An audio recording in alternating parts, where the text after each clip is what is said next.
Black girls are perceived as less innocent, more knowledgeable about sex, promiscuous, right? And as a result, it impacts the ways in which adults and systems interact with them. And so we routinely see the over-policing of normal adolescent behaviors, which land girls in trouble, school suspensions, and ultimately in the justice system. But then we see this incredible underprotection when girls experience violence at these astronomical rates. Like we talked about, 60% of Black girls experience sexual abuse before 18. Native women and girls experience astronomical rates of violence, and usually at the hands of a non-Native person.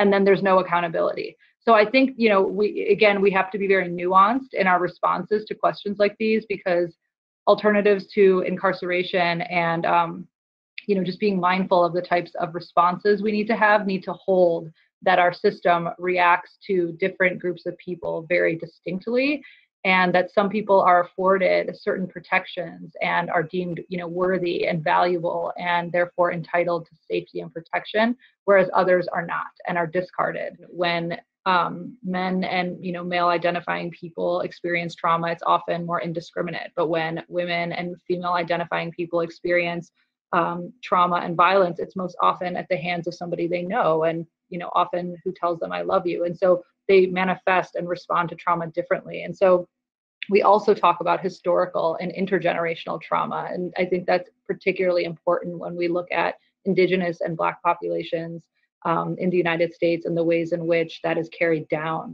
Epigenetics, I think, is very real.